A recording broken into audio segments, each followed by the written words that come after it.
Now I gotta get the film of that, what it's doing, what it's actually doing. Yeah, I know. I wanted it for the children to be able to see too. Yeah. So I was like, I gotta pick a spot in the middle somewhere. What are the other buttons? I don't know here. Oh, thanks. I don't know how level this is right here. I'm gonna go as level as I can.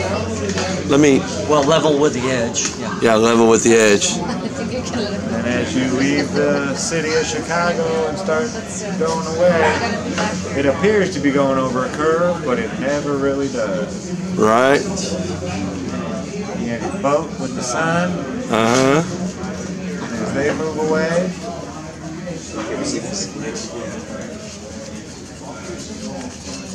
Right, it went down. Yeah. To the horizon. And it's all about the angle you're looking at. I wanted it for the children too, so I had to make it nice and low. Right. But yeah, it's all about Rob. You can find this at testingtheglobe.com, and it's got the instructions on how to do it with a phone and everything. You want it to be set on the table, and you know you have to be as low to the horizon as possible, because that's where we are. We're standing on the horizon. If you're looking at it down at an angle, it's like you're up in a plane.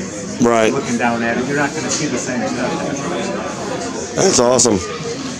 I'm going to do another experiment with this. That thing still working? Yeah, I can hook this up to this now, and it works way better because I have more power. Okay. Explain what you have here for the newbies. Okay, it was hooked up to a Van de Graaff generator. And that's this guy right here, and it only gets about 200,000 volts of electricity, which isn't bad, but when you're trying to move stuff with electrostatics, the more power you have, the better your chance of having moving it. So I just got this donated to me today. This is called a Wimhurst generator, and it'll get up to about 400,000 volts. I have already been shocked by it once, and I did not enjoy it. So I'm going to have to be very careful with this guy here. Oh, you're bringing out the big boy. That's what it's looking like. Yeah. So if you look down in here, in these plates, between these plates, there's a piece of paper in here.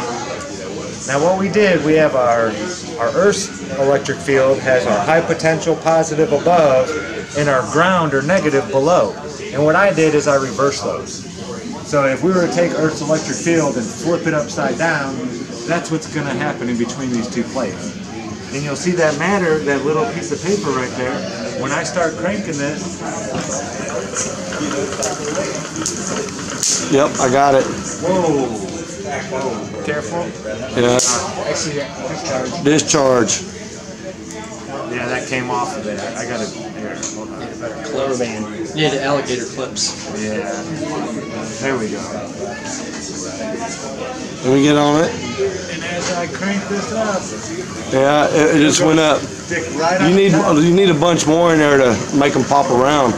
Give it that more of an effect. The top plate is now the ground, because in all reality it is in between those two plates.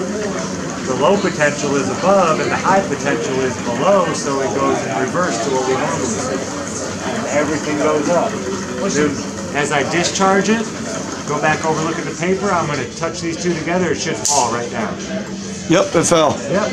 I got it. When you take that away, the electric field of Earth now takes back over and pushes it back down. So all we're doing is reversing what's here in nature in between those two plates. We can move metal, we can move wood, we can move human hair, just about everything. What's the biggest thing you move? Iron filings. Yeah. And now with this, since it's much stronger than this, I should be able to move a lot more stuff. Yeah. I just need some You time. like 7 or 8 pieces at the same time and have them all move Oh, up? we could do that right now. Yeah, we could. The amount of pieces isn't really as much of a deal. It's just, if they start interacting with each other, they can start bouncing all over the place. Oh, that's true. So separate them on the plate. Cut some of these. Come on. They're going to charge on your scissors? Yes, since I look fast.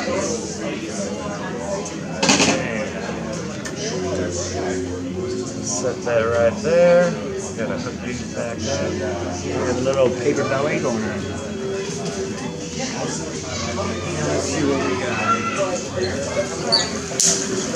There they go. I got them. They're on the top. They're discharging it, and they're falling. Yep, I got it. That's sweet. Like the subtle one. Yeah, this one works a lot better because we have more potential to play with. So you're going to be able to move more and more weight.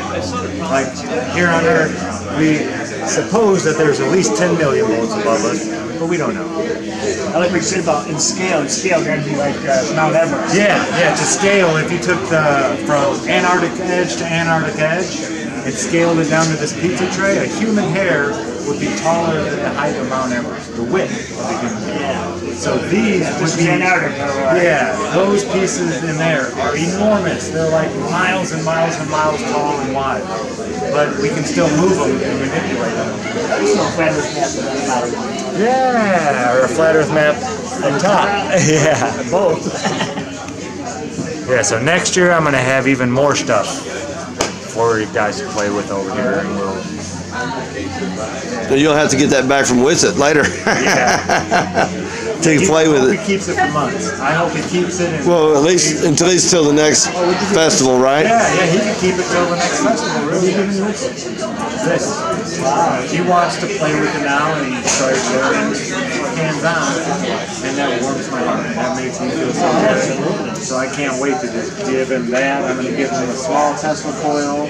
I'm going to give him the electroscope, the electrophorus, the rods, everything, so he can go through and play and figure all this stuff out for himself. Maybe do a few other experiments and things. Yeah, he can figure out things that I've never even thought of testing.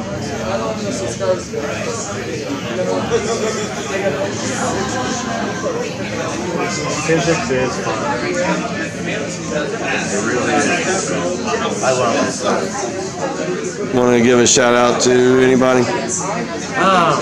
Yeah, big shout out to the guys over at Iron Rail Media. I don't even know if I would still be doing the whole flat earth thing if it wasn't for those guys.